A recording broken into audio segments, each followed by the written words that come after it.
I didn't cry. I didn't make a single phone call. I just sat in my car in the parking garage for 45 minutes, staring at the concrete wall in front of me. And I thought, this is the last time anyone in that family takes something from me. Let me back up. My name is Hallie. I'm 31 years old. I work in commercial real estate finance. And 3 years ago, I co-signed a $340,000 mortgage for my younger brother and his wife so they could buy a house in the suburbs of Columbus. Not because I had to. Not because anyone twisted my arm. I didn't expose my brother called me on a Tuesday night, voice cracking, and said the bank wouldn't approve them on his income alone and his wife was 7 months pregnant and they'd already put down $8,000 in earnest money they couldn't afford to lose. I said yes in about 4 seconds. What I didn't know, what I couldn't have known, because no one told me, was that my signature on that mortgage would eventually be used as evidence that I owed the family something. That my willingness to help would be reinterpreted over time as an obligation, a debt I'd somehow incurred by being the one who had a good job and a decent credit score, and apparently no boundaries worth respecting. My brother's name is Felix. He's 28. Growing up, Felix was the one everyone worried about, not in a serious way, just in the way that middle children sometimes get lost, a little unfocused, needing a push to get started. Our parents divorced when I was 12 and he was 9, and we ended up living primarily with our mom, which meant that when things got tight, they got tight for all three of us together. I started working at 16. I helped pay for my own college. Felix took a different path. Community college, then a trade program, then a few years of odd jobs before he landed a position with a landscaping company that eventually became steady work. I was proud of him, genuinely.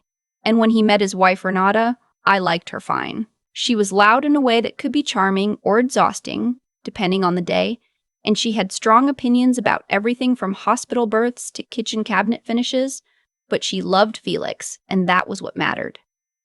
The house they bought was a 4-bedroom colonial in Westerville. Nice neighborhood, good school district, a little ambitious for their income, but not insane. I co-signed. The baby came. I visited on weekends sometimes and brought things from the registry they hadn't bought yet. I thought everything was fine. Then my mom mentioned, casually, over the phone one night, that Renata's parents were throwing a big party. A welcome to the neighborhood kind of thing, she said. Or maybe a baptism party for the baby. She wasn't sure. Did they invite us? I asked. There was a pause. I think so, my mom said. But honey, I heard it's at the house. Your house. Felix's house. I didn't think much of it at first. People have parties. Fine. Then I found out the party had a budget, a real one. Catering from a restaurant Renata's family loved. A rented tent for the backyard. A photo booth. Custom napkins with the baby's name on them. Penelope, after Renata's grandmother. The total cost, which I only learned about later, was somewhere around $22,000. And Felix had asked my parents to help cover it. Not Renata's parents. My parents. Specifically, he had asked my mom to ask me. My mom, to her credit, told him to ask me himself. He didn't. Instead, what happened was a group text. The kind that gets sent to 6 people at once, so that no single person feels like the target. Where Felix mentioned that the party was coming up, and that they were a little short, and that if anyone wanted to contribute to make the day special for Penelope, that would mean the world to them. I didn't respond. I waited to see what would happen. My aunt called me. My aunt, a woman who has never once paid for a family event in her life, called me to tell me that Felix was stressed, and the party was important to Renata's family, and maybe I could help out since I was doing well. I was doing well. That's true. I'd worked 70-hour weeks for 6 years to be doing well. I had a 401k and a savings account and a studio apartment I actually liked, and I had done all of that while still showing up for every single family crisis that had landed in my inbox. But somehow doing well had become its own kind of liability. I told my aunt I'd think about it. I didn't think about it. I decided not to contribute. I was already on the hook for their mortgage. I'd given enough. What I should have done, in retrospect, was say that clearly and early, but I kept waiting for Felix to call me directly, to talk to me like a person, and he never did. The group texts kept coming. My mom kept gently mentioning it, and I kept saying I'd think about it, which everyone apparently interpreted as yes. The week before the party, Renata called me. It was the first time she'd called me directly in probably 8 months. She started with small talk. How's work? How's the apartment? Had we seen the baby recently? And then, about 6 minutes in, she got to the point. Felix and I were hoping you could help cover the catering, she said. Just the catering. It's $9,000. I was quiet for a second. Renata, I said. I co-signed your mortgage. I'm legally responsible for $340,000 of your debt if something goes wrong.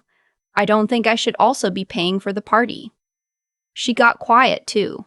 Then she said, very carefully, we didn't ask you to co-sign. You offered. Which was technically true. And also one of the more stunning things anyone has ever said to me.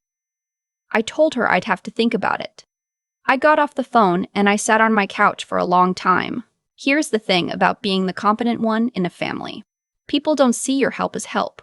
They see it as output. They see you as a function, not a person. And when you fail to produce what they expect, it's not a disappointment. It's a malfunction. You've stopped working correctly. I didn't pay for the catering. I didn't go to the party either. I sent a gift card for the baby and a text that said I hoped it was a wonderful day, and I left it at that. What happened next took about 3 weeks. First, my mom told me that Felix was hurt. Then my aunt told me that Renata's family had been confused by my absence.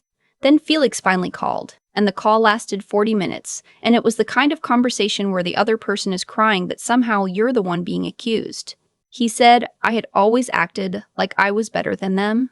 He said co-signing the mortgage didn't make me a hero, it just meant I had a good credit score. He said Renata felt like I'd never actually accepted her. I listened. I said I was sorry he felt that way. I told him I loved him, and I hung up. Then I did something I'd been thinking about for a while. I called the mortgage servicer. When you co-sign a mortgage, you have certain rights and certain risks.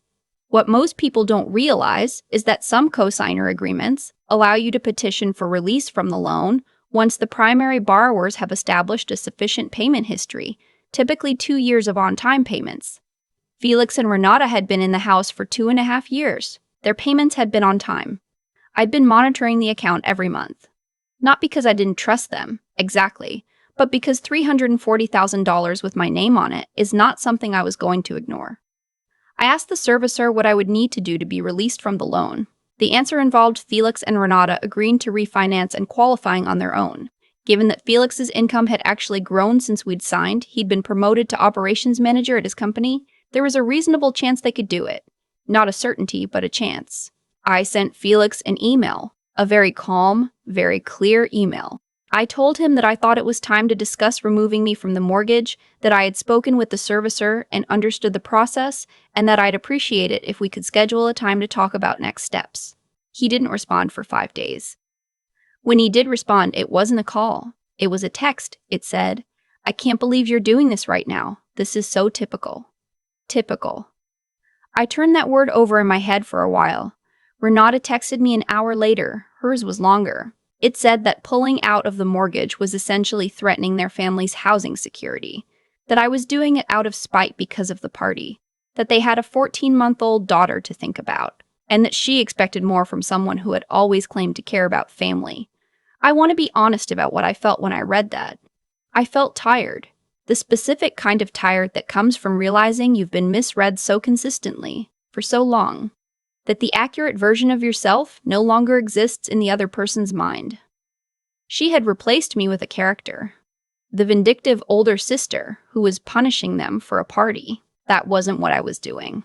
But it didn't matter because she'd already decided. I called my mom that evening.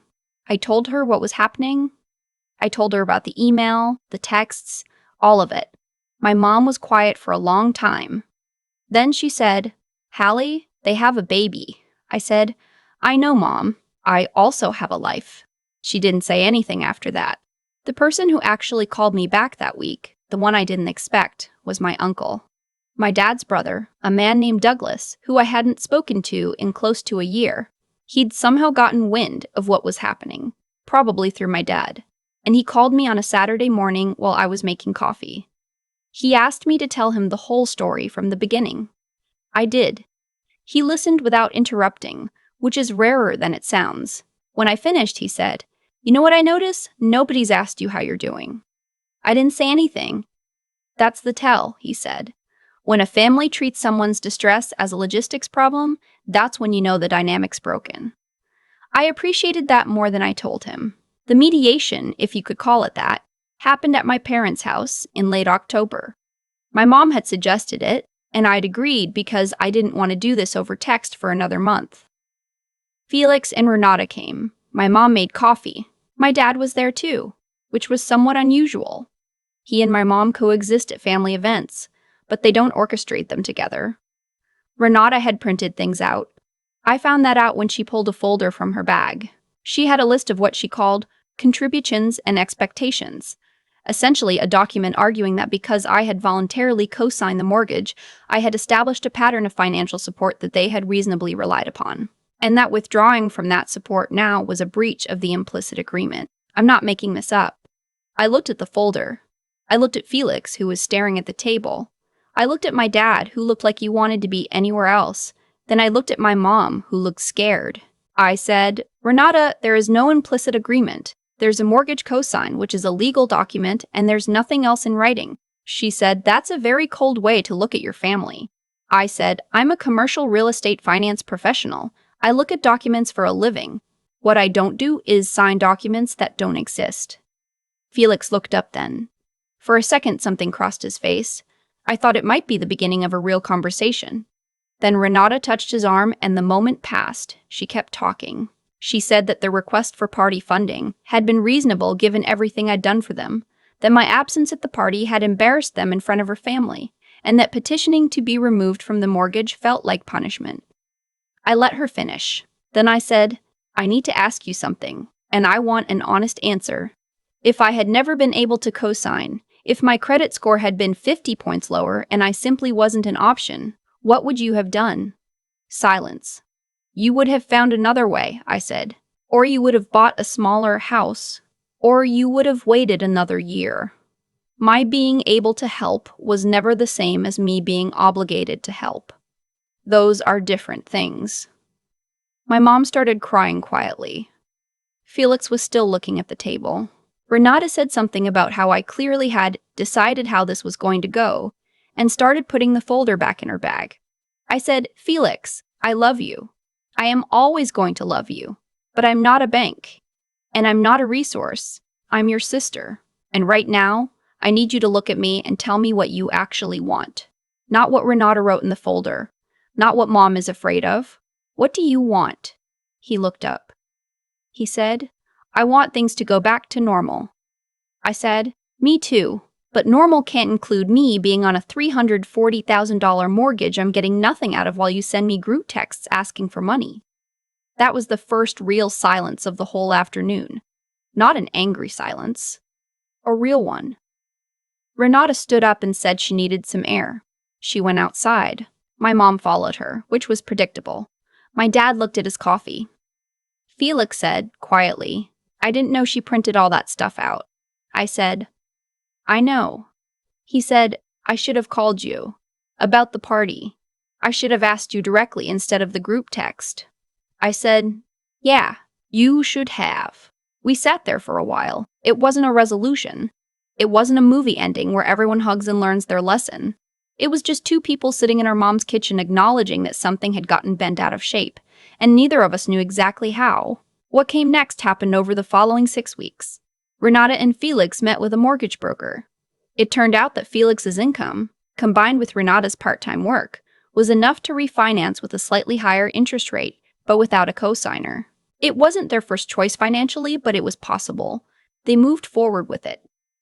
The day I got the paperwork confirming I'd been released from the loan, I was at my desk at work. I read the email twice. Then I forwarded it to my Uncle Douglas with no message. He replied 4 minutes later with a single word. Good. My mom called me that evening. She said she was glad things had worked out. She said she hoped Felix and I could start fresh. I said I hoped so too. She asked if I was okay, which was the first time in months anyone had asked me that, and I told her honestly that I was getting there. Renata has not called me since the mediation. Felix and I text occasionally, nothing heavy, just the kind of texts that keep a thread alive. He sent me a video of Penelope last week, walking for the first time, making that concentrated wobbling effort that babies make before they figure out balance. I watched it 3 times. I sent back a voice memo instead of a text. I told him she looked exactly like he did at that age in the photos. That wobbly, serious expression, all focus. I told him I missed him. He replied, "Miss you too." That's where we are, not fixed, not broken. Somewhere in the middle, which is, I've learned, where most real things actually live. I am no longer on their mortgage. I did not pay for the party. I did not apologize for either of those things. And I have spent the last several months recalibrating what it means to love your family, without disappearing into them, to stay connected without mistaking presence for sacrifice, to be generous without becoming a ledger that other people balance for you. My Uncle Douglas sent me a book recently. No note inside, just the book. It was about boundary setting, but not the kind of self-help book that makes it sound easy, the kind that acknowledges how much it costs and does it anyway. I read it in 2 sittings. I think about that conversation at my mom's kitchen table sometimes. The folder, the printed out list of contributions and expectations. I don't think Renata is evil. I think she's someone who learned, somewhere along the way, that organizing an argument on paper makes it more real. And she applied that to a situation where the actual documents told a different story. I think Felix is someone who loved his wife and got lost for a while in her version of events. I think he's finding his way back. I think I'm someone who said yes too fast and no too late, and who has spent a long time being useful before learning to be present. Penelope is 14 months old now. She has 4 teeth, and she can walk across a room without falling. I haven't met her in person since she was 6 weeks old. And that's something I want to change. Not because the family requires it, not because anyone asked, but because she's my niece, and she has that wobble serious look in the videos, and I want to know who she becomes. Some things you don't take back, but some things you don't have to. The mortgage is paid every month by the 2 people who live in that house. My name is nowhere on it. And for the first time in 2.5 years, I sleep without doing math in my head before I close my eyes. That's what getting it right feels like, I think. Not triumph. Not a clean ending. Just the quiet that comes when something you've been carrying finally gets set down, and you realize you can breathe a little deeper than you thought you could.